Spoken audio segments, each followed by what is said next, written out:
শাদীদুল ইকাবও বটে। আল্লাহ পাক একই সাথে কিন্তু কঠোর শাস্তিদাতাও বটে। আল্লাহ এটা বলছেন ইন্না বাতশা রাব্বিকা লাশাদীদ। আল্লাহ পাক ছাড় দিচ্ছেন আমাদেরকে, ছেড়ে দিবেন না কিন্তু। তোমরা যারা এখন নামাজ পড়ছো না, সওম রাখছো না, হারাম কাজে লিপ্ত আছো, হারাম খাচ্ছ এবং জেনায়, পর্নে, মাদকে লিপ্ত আছো, অহেতুক সময় নষ্ট করছো, দিনের কোনো ফিকির নাই, আল্লাহ পাক কিন্তু সব কিছু দেখছেন, আল্লাহ পাক কিন্তু সব কিছু শুনছেন। আল্লাহ রাব্বুল আলামিন সুযোগ দিচ্ছেন, সময় দিচ্ছেন, তাই বলে কিন্তু আল্লাহ পাক ছেড়ে দিবেন না কখনো। আল্লাহ রাব্বুল আলামিন কিন্তু পুঙ্খানুপুঙ্খ হিসাব নেবেন। এটাই বলছেন ইন্না বাতশা রাব্বিকা লাশাদীদ। আল্লাহ পাকের শাস্তি কিন্তু বড়ই কঠিন। আল্লাহ পাক আমাদের সবাইকে তার শাস্তি থেকে হেফাজত করুন, আমিন। একটা এক্সাম্পল দিচ্ছি খালি, জাস্ট। আবু তালেব নাম শুনেছেন? কে ছিল? রাসূল সাল্লাল্লাহু আলাইহি ওয়াসাল্লামের চাচা। দীর্ঘদিন, বছরের পর বছর তিনি নবী সাল্লাল্লাহু আলাইহি ওয়াসাল্লামকে সাপোর্ট করেছেন। যদিও তিনি মুসলিম হননি, কিন্তু সাপোর্ট করেছেন, ফাইন্যান্সিয়াল সাপোর্ট, সোশ্যাল সাপোর্ট, তাকে সাপোর্ট দিয়েছেন। কিন্তু শেষমেশ তিনি লা ইলাহা ইল্লাল্লাহ পড়তে পারেন নাই, মুমিন মুসলিম হননি। কিন্তু নবীকে এমনভাবে সাপোর্ট দিয়েছেন যেটা আরবের কেউ দেয়নি তাকে। তাহলে এই ব্যক্তি কি পাবে পরকালে? সাহাবীরা জিজ্ঞাসা করছেন, আপনার চাচার কি হবে পরকালে? রাসূলুল্লাহ সাল্লাল্লাহু আলাইহি ওয়াসাল্লাম বলছেন, আমার চাচা আমাকে অনেক অনেক খেদমত করেছে, উপকার করেছে দিনের জন্য, কিন্তু ঈমান নিয়ে আসে নাই। যদি সে ঈমান নিয়ে আসতো, আমি তার প্রতি সুপারিশ করতাম। তিনি চাচাকে বলেছিল না, খালি একবার বলেন লা ইলাহা ইল্লাল্লাহ, আমি আপনার জন্য আল্লাহর কাছে সুপারিশ করবো ইনশাআল্লাহ। তিনি ঈমান নিয়ে আনেননি। এই কারণে জাহান্নামের সবচেয়ে নিম্নতর শাস্তি তাকে দেয়া হবে। সেটা কি? তাকে আগুনের এক জোড়া জুতা পরিয়ে দেওয়া হবে। আগুনের এক জোড়া জুতা। এই আগুনের এক জোড়া জুতাতেই নাউযুবিল্লাহ তার মাথার যে মগজ, এই মগজটা টকবক করে ফুটতে থাকবে। ইন্না বাতশা রাব্বিকা লাশাদীদ কিভাবে বুঝাবো? এটা হলো আবু তালেবের ব্যাপার। তাহলে যারা এখন প্রকাশ্যে ইসলামের এগেনস্টে কথা বলছে, কাজ করছে, সুন্নতের খেলাফ কাজ করছে, আমরা নামাজ পড়ছি না, সুদ খাচ্ছি, ঘুষ খাচ্ছি, দুর্নীতি করছি, আমাদের কি হবে? জাস্ট নিজের ফিকির করেন, ডান বাম সব ভুলে যান, নিজের কবরের ফিকির করেন, জাস্ট নিজের কবরের ফিকির করেন যে আপনি আমি কবরে গেলে কি করবো, এই ফিকির করেন। দেখবেন নিজে ভালো হলে সব ভালো হয়ে যাবে ইনশাআল্লাহ। নিজে ভালো হবে না, কিছুই ভালো হবে না। আল্লাহ পাক আমাদের সবাইকে আল্লাহর আযাব থেকে বাঁচান, আমিন। আল্লাহ পাক আযাবের কথা বলছেন, সাথে এটাও বলছেন ইন্নাহু হুয়া ইউবদিউ ওয়া ইউঈদ ওয়া হুয়াল গফুরুল ওয়াদুদ। আল্লাহ পাক কঠিন শাস্তিদাতা বটে, তবে আল্লাহ রাব্বুল আলামিন সবকিছু সৃষ্টি করেছেন, আবার তার দিকেই সবকিছু ফিরে আসবে, এবং তিনি হচ্ছেন পরম প্রেমময় একজন সত্তা। কেউ যদি আল্লাহকে ভয় করে ইনস্ট্যান্ট তওবা করে ফিরে আসে, তার জীবনে যত গুনাহ থাক আল্লাহ পাক মাফ করে দিবেন ইনশাআল্লাহ। আপনি যদি সারা জীবন শিরিক করে থাকেন, যেটা মহাপাপ, জুলমান আযীম, এখনই যদি তওবা করে ফিরে আসেন, আপনার সমস্ত পাপ তো আল্লাহ পাক মাফ করে দিবেনই, আপনার গুনাহগুলোকে নেকি দিয়ে পরিবর্তন করে দিবেন ইনশাআল্লাহ। তো আল্লাহ পাক প্রেমময়, ওয়াদুদ একজন সত্তা। তো আমরা আল্লাহ পাকের দয়া যদি চাই, আল্লাহ পাকের প্রেম ভালোবাসা চাই, তাহলে আল্লাহর মারেফত লাগবে না, আল্লাহকে চিনতে হবে না, আল্লাহর আনুগত্য লাগবে না, তার রাসূলের আনুগত্য লাগবে না, কোরআন সুন্নাহ ফলো করতে হবে না। এগুলো করার পর ইনশাআল্লাহ আমরা আল্লাহ পাকের রহমত পাবো ইনশাআল্লাহ। আমরা আশাবাদী। আল্লাহ পাক আমাদেরকে তার রহমত দিয়ে ঘিরে রাখুন, আমিন। ওয়া হুয়াল গফুরুল ওয়াদুদ যুল আরশিল মাজিদ। আল্লাহ পাক বলছেন তিনি মহান আরশের অধিপতি। আরশ সম্পর্কে একদিন বলেছি আমি যে এই কুরসিটাই মহাবিশ্বকে ঘিরে রাখছে, আর এই কুরসিটা আরশের তুলনায় এমন যে একটা মরুভূমিতে একটা ঢাল ফেলে দেন, একটা মরুভূমির মধ্যে একটা থালাকে ফেলে দেন, অনুপাতটা যেমন হবে, আরশ আর কুরসির অনুপাতটা এমন। আরশটা এত বিশাল যেটা 8 জন ফেরেশতা ধরে রেখেছে, তার উপরে আল্লাহ রাব্বুল আলামিন আরশে আযীমে সমুন্নত। তো সে আল্লাহকে চিনতে শিখুন, আল্লাহর আনুগত্য করতে শিখুন। আল্লাহ পাক তৌফিক দান করুন। ফাআলুল লিমা ইউরিদ। আল্লাহ পাক যা ইচ্ছা তাই করতে পারেন। হাল আতাকা হাদিসুল জুনুদ। হে নবী মুহাম্মদ সাল্লাল্লাহু আলাইহি ওয়াসাল্লাম, তোমার কাছে কি এই সেনাবাহিনীর খবর পৌঁছেছে? এটাকে ফেরাউন ওয়া সামুদ, ফেরাউন এবং সামুদের বিশাল পরাক্রমশালী এই ফোর্সের কথা তোমার কাছে কি পৌঁছেছে? এই আসহাবুল উখদুদের সেনাবাহিনীর কথাই বলেন, আর ওই যে ফেরাউন বা নমরুদ বা সামুদ, আদ জাতির কথাই বলেন, এরা সবাই কিন্তু আল্লাহর গজবে ধ্বংস হয়ে গিয়েছে। তো এই মহাকাশে আমাদের অবস্থান যে কত ক্ষুদ্র এটা বোঝা যাচ্ছে। আল্লাহ রাব্বুল আলামিন এটাই বলছেন, ওয়াস-সামাই যাতিল বুরুজ, এই বিশাল বিশাল গ্রহ নক্ষত্র সম্বলিত আসমানের কসম করে বলছে। আল্লাহ পাক তার সৃষ্টির কসম করতে পারেন, কিন্তু আমাদের জন্যে, সৃষ্টির জন্যে আল্লাহ ছাড়া অন্য কারো নামে কসম করা জায়েজ নাই। একটা হাদিসের মধ্যে আছে, মান হালাফা বিগাইরি ইসমিল্লাহি ফাকাদ কাফার, যে ব্যক্তি আল্লাহ ছাড়া অন্য কারো নামে কসম করে সে ব্যক্তি কুফরি করলো। এটা একটা কুফরি। এই যে আমরা বলি মায়ের কসম, বাপের কসম, হ্যাঁ, তারপরে যে আগুনের কসম আছে না, বলি না, মাটির কসম, অনেক কসম আমরা করি। এই কসমগুলো, শপথগুলো করা ঠিক নয়। যদি আপনাকে কসম করতেই হয় তাহলে আল্লাহর নামেই কসম করতে হবে। আর আল্লাহর নামে যদি কসম করেন তাহলে সত্য কসম করতে হবে, মিথ্যা কসম করা যাবে না। যদি আল্লাহ পাকের নামে মিথ্যা কসম করে ফেলেন তাহলে আবার কাফফারা দিতে হবে। কি কাফফারা? সবচেয়ে সর্বনিম্ন কাফফারা হচ্ছে আপনাকে 3টা সওম রাখতে হবে, 3টা রোজা রাখতে হবে। মনে করেন আপনি মিথ্যা কসম করেছেন, মিথ্যা কসম করে আল্লাহর দিকে কসমটা সম্বন্ধ করেছেন, আল্লাহর নামে মিথ্যা কসম করেছেন, তো এর কাফফারা হচ্ছে আপনাকে 3টা সওম রাখতে হবে এবং তওবাও করতে হবে। তো আল্লাহ পাক এখানে বুরুজ বিশিষ্ট আসমানের কসম করে বলছেন, ওয়াল ইয়াউমিল মাউউদ, এবং আমি আরো কসম করছি প্রতিশ্রুত দিনের। ইয়াউম মানে দিন, মাউউদ মানে হচ্ছে যেই দিনটার ওয়াদা করা হয়েছে, মানে প্রতিশ্রুত দিন। এটা কোন দিন? কিয়ামতের দিন। শুকরিয়া। ওয়াল ইয়াউমিল মাউউদ মানে হচ্ছে কিয়ামতের দিনের কসম। আর কিয়ামতের দিনটা কি? একটা বাক্য উত্তর হচ্ছে ইয়াউমা লা তামলিকু নাফসুন লিনাফসিন শাইআ। কিয়ামতের দিন এমন একটা দিন যেই দিন কোনো নফস, মানে কোনো সত্তা অন্য কোনো সত্তার যাররা পরিমাণ উপকার করতে পারবে না। ইয়াউমা লা তামলিকু নাফসুন লিনাফসিন শাইআ ওয়াল আমরু ইয়াউমাইযিল লিল্লাহ, যেদিন সমস্ত কিছুর দায়িত্ব, আমর, কর্তৃত্ব শুধুমাত্র আল্লাহ পাকের হাতে থাকবে। এই হলো কিয়ামতের দিন। এখানে কোনো পলিটিক্যাল সম্পর্ক চলবে না, কোনো বংশের সম্পর্ক চলবে না, রক্ত, বর্ণ, জাতীয়তাবাদ চলবে না। চলবে কি? ঈমান এবং আমল। ঈমান এবং আমল, এর উপরে আল্লাহ পাক যাকে রহম করবেন সেই জান্নাতে যেতে পারবে। মানুষ তার আমলের বদৌলতেও জান্নাতে যাবে না। মানুষ তার আমলের বদৌলতে কখনো জান্নাতে যাবে না যদি না আল্লাহ পাক তাকে রহম করেন। একজন আবেদ ব্যক্তির ঘটনা আছে, এগুলো সহিহ হাদিসের মধ্যেই আছে। 500 বছর আল্লাহ পাকের ইবাদত করেছিল। কত বছর? 500 বছর। তাকে যখন বলা হচ্ছে যে তুমি আল্লাহর রহমতে জান্নাতে যাও, সে বলে বসেছিল যে, বা বলে বসবে কিয়ামতের মাঠে, যে আমার আমলের বদৌলতে। তখন আল্লাহ রাব্বুল আলামিন তাকে ডেকে বলবেন যে তোমার সব আমলগুলোকে এক পাল্লায় রাখা হবে, আর আমি তোমাকে যে নিয়ামতগুলো দিয়েছিলাম সেগুলো এখন আরেক পাল্লায় রাখা হবে। দেখা যাবে 2 চোখের যে নিয়ামত, আল্লাহ পাকের 2টা চোখের যে নিয়ামত যা আল্লাহ মানুষকে দিয়েছেন, ওই 500 বছর ইবাদতের নেকি তার চেয়ে বেশি হয়ে যাবে। মানে 2 চোখের নিয়ামতের চাইতে 500 বছরের ইবাদত কম হয়ে যাবে। তাহলে এই হলো আল্লাহ পাকের রহমতের একটা আমি নমুনা দিলাম, যে আল্লাহ পাকের রহমত ছাড়া কেউ জান্নাতে যেতে পারবে না। ওয়াল ইয়াউমিল মাউউদ মানে কিয়ামতের দিন, সেই দিন যেদিন কোনো নফস কোন নফসের উপকার করতে পারবে না, পৃথিবীর কোনো সম্পর্ক সেখানে টিকবে না। সূরা আবাসার মধ্যে আল্লাহ পাক বলছেন, ইয়াউমা ইয়াফিরুল মারউ মিন আখি, যেদিন ভাই ভাই থেকে পালিয়ে যাবে, ওয়া উম্মিহি ওয়া আবি, মানুষ তার বাবা এবং মা থেকে পালিয়ে যাবে, ওয়া সাহিবাতিহি ওয়া বানি, তার স্ত্রী, পুত্র, সন্তান এগুলো থেকে মানুষ পালিয়ে যাবে। লিকুল্লি ইমরিইম মিনহুম ইয়াউমাইযিন শা'নু ইউগনি, সেই দিন প্রত্যেক মানুষ নিজের নফসের কথা নিয়েই ব্যস্ত থাকবে। সবাই বলবে ইয়া নাফসি ইয়া নাফসি। তবে শুধু একজন ব্যক্তি আছেন এই পুরো মহাবিশ্বে, যিনি বলবেন ইয়া উম্মতি ইয়া উম্মতি। তিনি কে?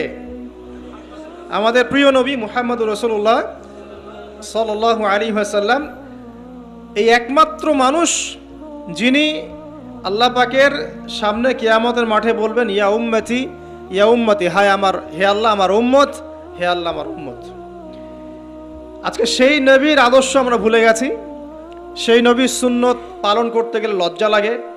ইয়াং জেনারেশন দেখবেন বিটিএস এর সুন্নত পালন করে, ওই যে ম্যানচেস্টার ইউনাইটেডের সুন্নত ফলো করছে, হ্যাঁ, ক্রিকেট প্লেয়ার, ওই যে ফুটবল প্লেয়ার, বলিউডের নায়ক, বলিউডের নায়িকা, হলিউডের নায়ক নায়িকা, এগুলোর সুন্নত ফলো করছে। তো রাসূলুল্লাহ সাল্লাল্লাহু আলাইহি ওয়াসাল্লামের সুন্নাহ মতো দাড়ি রাখতে লজ্জা লাগে, তার মতো কাপড় পরতে লজ্জা লাগে, হ্যাঁ, তার আদর্শটাকে ফলো করতে লজ্জা লাগে। অথচ সেই মানুষটাই কিয়ামতের মাঠে এই উম্মতের পক্ষে কথা বলবেন যে হে আল্লাহ, আমার উম্মত, আমার উম্মত। আর এই মানুষটাকেই জীবিত অবস্থায় 15 বার হত্যা করার চেষ্টা করা হয়েছিল। কাকে? নবী মুহাম্মদ সাল্লাল্লাহু আলাইহি ওয়াসাল্লামকে। বিস্তারিত জানতে বিশ্ববিখ্যাত বই আর রাহিকুল মাখতুম এটা পড়ে দেখেন। জীবন, রাসূল সাল্লাল্লাহু আলাইহি ওয়াসাল্লামের পবিত্র জীবনের উপরে একটা সেরা বই আর রাহিকুল মাখতুম পড়ে দেখেন। তাকে প্রায় 15 বার হত্যা করার চেষ্টা করা হয়েছে এবং তাকে প্রায় 16টা গালি খেতে হয়েছে সারা জীবনে। কতগুলা? যার চরিত্রের মধ্যে যাররা পরিমাণ কোনো পঙ্কিলতা নাই, তাকে মানুষ 16টা গালি দিয়েছে। মানুষ বলেছে এই ব্যক্তি জাদুকর, সাহের, নাউজুবিল্লাহ। এই ব্যক্তি কাযযাব, নাউজুবিল্লাহ, মিথ্যাবাদী। মিথ্যাবাদী না, কাযযাব মানে মহামিথ্যাবাদী। কাযযাব মানে কি? মহামিথ্যাবাদী। তারপরে বলা হচ্ছে এই ব্যক্তি সাহের, জাদুকর। এই ব্যক্তি হচ্ছে মজনুন, পাগল। এগুলো মানুষ বলেছে, আইয়ামে জাহিলিয়াতের মানুষ। তো এই যে আবু জাহেল, আবু লাহাবরা যে কথাগুলো বলেছিল, আজকের এই সো কল্ড বাক স্বাধীনতার যুগে কিছু মানুষ এই কথা বলে না? বলে না? তো এরা কার উত্তরসূরি বুঝতে পারছেন? নবী সাল্লাল্লাহু আলাইহি ওয়াসাল্লাম বলছেন, তোমরা সবাই শুধু বলো কুলু লা ইলাহা ইল্লাল্লাহ তুফলিহুন। হে আমার চাচারা, কুরাইশ বংশের যারা আছেন আপনারা, ইয়া মা'আশারাল কুরাইশ, আপনারা শুধু বলেন কুলু লা ইলাহা ইল্লাল্লাহ, খালি একবার বলেন যে লা ইলাহা ইল্লাল্লাহ তুফলিহুন, আপনারা সফল হয়ে যাবেন, আরব আজম উভয়ের রাজত্ব পাবেন।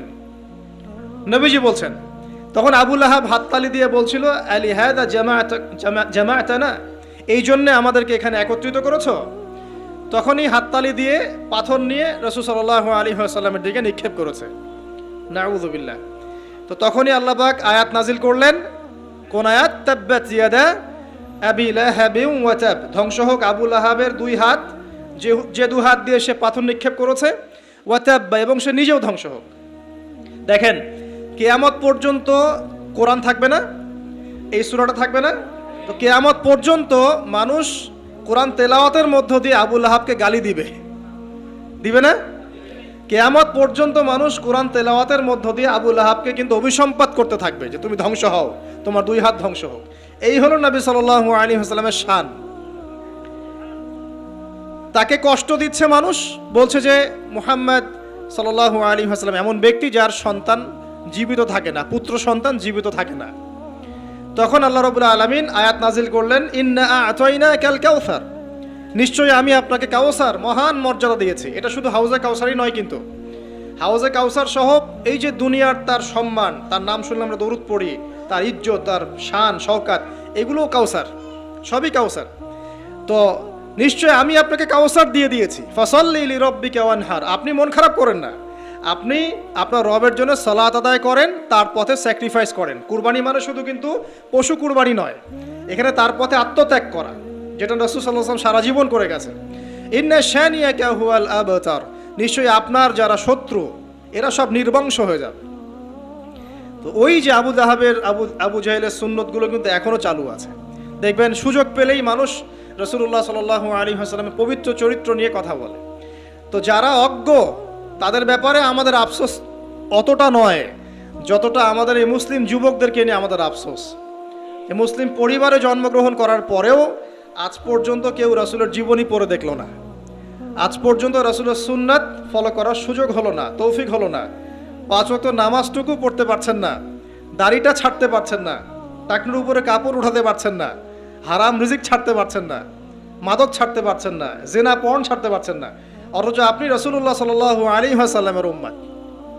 আপনার জন্যই, আমার জন্যই নবী সাল্লাল্লাহু আলাইহি ওয়াসাল্লাম কালকে আমাদের মাঠে সুপারিশ করবে ইনশাআল্লাহ তাআলা।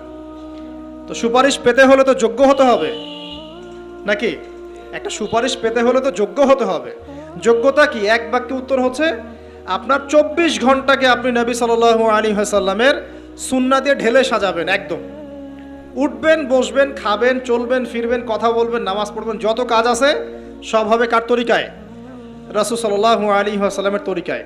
যদি এটা শিখতে না পারেন, ওই যে আল্লাহর রাস্তায় সময় দিচ্ছে ভাইরা, 3 দিন 7 দিন 40 দিন চলে যান, দেখবেন 40 দিনের মধ্যে আপনাকে সুন্নত শিখে বাসায় পাঠিয়ে দিবে ইনশাআল্লাহ। এমন কোনো জামাত নাই যেটা 100% পরিশুদ্ধ আছে। তো ওই বিতর্কিত বিষয়গুলো ছাড়েন, বিতর্কিত বিষয়গুলো আপাতত ছেড়ে দেন। সুন্নতটা তো শিখাবে আপনাকে তো নামাজটা শিখাবে, জামাতে নামাজের পাবন্দি শিখাবে, হাদিস চর্চা শিখাবে, তালিম করা শিখাবে, দাওয়াত দেওয়া শিখাবে। এটুক শিখে চলে আসে। কমপক্ষে আপনি আপনার ব্যক্তি জীবনটাতে রাসূলের সুন্নাহটা প্রতিষ্ঠা করেন। সারা দুনিয়ার মানুষ সুদ খায় খাক, অর্থনৈতিক জীবনে গিয়ে আমি সুদ খাবো না। প্রয়োজনে কৃষিকাজ করে খাবো, মাছ চাষ করে খাবো, গরু ছাগল প্রতিপালন করব, তারপরেও সুদ খাবো না। আমি ব্যবসা করতে গিয়েছি, ওখানেও নবীর সুন্নত লাগবে, আমি মাপে কম দিতে পারবো না। সারা দুনিয়ার মানুষ দেয়, দেখ, সারা দুনিয়ার মানুষ মজুদ করে করুক, আমি করব না। সারা দুনিয়ার ব্যবসায়ীরা কালোবাজারি করে করুক, আমি করব না। একজন মুসলিম যুবকের চরিত্র হবে এমন। চাকরি করতে গিয়েছেন, চাকরি করা অবস্থায় যদি দেখেন যে হ্যাঁ আপনি নীতি নৈতিকতা বজায় রেখে করতে পারছেন, আলহামদুলিল্লাহ। যদি দেখেন এখানে আপনি ইসলামে টিকতে পারছেন না, রিজাইন দিয়ে চলে আসেন, এসে নিজস্ব প্রজেক্ট তৈরি করেন। এমন অনেক মানুষকে আমরা চিনি যারা বড় বড় চাকরি ছেড়ে দিয়ে, হারাম চাকরি ছেড়ে দিয়ে কৃষিকাজ করেছে, করে আল্লাহ পাক তাদেরকে এখন স্বাবলম্বী করেছে। রিজিক কার হাতে ভাই? আল্লাহর হাতে। আর কোরআনে কিন্তু বেশি থেকে বেশি কৃষিভিত্তিক অর্থনীতির কথাই বলা হচ্ছে। দেখবেন, কোরআন পড়ে দেখবেন, বেশি থেকে বেশি কৃষিভিত্তিক অর্থনীতির কথাই বলা হচ্ছে এবং ব্যবসার কথা বলা হচ্ছে।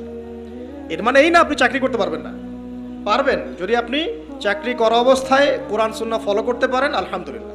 যদি না পারেন, প্রতিবন্ধকতা থাকে, একেবারেই পারছেন না, দেয়ালে পিঠ থেকে যাচ্ছে, ছেড়ে দেন।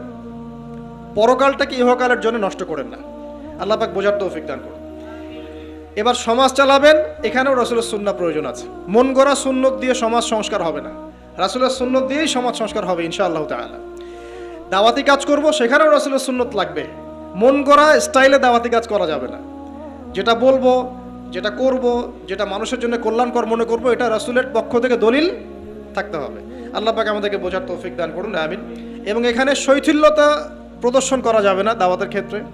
গোল আলু মার্কা সব তরকারিতেই চলে, এমন চললে হবে না। আবার খুব চরমপন্থী, মানে পান থেকে চুন খসলেই একজনকে খারেজি ফতোয়া দিয়ে একদম ভিতরে ঢুকাই দিচ্ছে, এইসব চলবে না। মধ্যমপন্থী তরিকা লাগবে। ওয়াকাযালিকা জাআলনাকুম উম্মাতান ওয়াসাতা, আল্লাহ পাক বলছেন এভাবেই আমি তোমাদেরকে মধ্যমপন্থী উম্মত করেছি। মধ্যমপন্থী উম্মত, যারা শৈথিল্যতা প্রদর্শন করবে না, আবার চরমপন্থীও হবে না। চরমপন্থায় কি কোনো লাভ হয়? চরমপন্থায় কি ইসলামের উল্টা ক্ষতি হচ্ছে? আবার শৈথিল্যতাবাদী ওই আকীদায় চলে গেলে সমস্যা। তখন দেখা যাবে হারাম হালাল সব গুলায় ফেলছেন, আর একটা গোলালু মার্কা কনসেপ্ট নিয়ে কবরে যাওয়া লাগতেছে। আল্লাহ পাক বোঝার তৌফিক দান করুন, আমিন। তো এক কথায় প্রিয় ভাইয়েরা, ওই কিয়ামতের মাঠে রাসূলুল্লাহ সাল্লাল্লাহু আলাইহি ওয়াসাল্লামই একমাত্র সত্তা যিনি পুরো উম্মার জন্য সুপারিশ করবেন ইনশাআল্লাহ তাআলা। তো সেই সুপারিশ পাওয়ার যোগ্য হতে হলে আমাদের চলনে বলনে, কথায় কাজে, ব্যবসা অর্থনীতি সব ক্ষেত্রে রাসূলের সুন্নাহকে সর্বোচ্চ অগ্রাধিকার দিতে হবে। অনেক আদর্শের কথা আমরা বলি, সবচেয়ে সেরা আদর্শ মুহাম্মদ সাল্লাল্লাহু আলাইহি ওয়াসাল্লাম। তার আদর্শের উপরে কোনো আদর্শ নাই। অতএব এই আদর্শটাকে মনে প্রাণে ধারণ করা, লালন করা, মননে ধারণ করে বাস্তবে ইমপ্লিমেন্ট করা। আল্লাহ পাক আমাদেরকে তৌফিক এনায়েত করুন, আমিন। তো প্রিয় ভাইরা, কিয়ামতের মাঠ সম্পর্কে অনেক ভয়াবহ চিত্র আছে, আজকে আমি সেটা বলার সুযোগ পাচ্ছি না। এতটুকু বলবো যে এটা হচ্ছে ন্যায় বিচারের মাঠ। এখানে যাররা পরিমাণ বান্দার হক নষ্ট করে পার পাওয়া যাবে না। আল্লাহ পাকের সাথে জড়িত 1000টা পাপ থাকলেও আল্লাহ পাক মাফ করতে পারেন, ঠিক আছে, কিন্তু বান্দার সাথে জড়িত হক থাকলে বান্দার কাছেই ক্ষমা নিতে হবে। আর একটা পাপ নিয়ে কবরে যাওয়া যাবে না, একটা পাপ। সেটা কি? সেটা হলো শিরকের পাপ।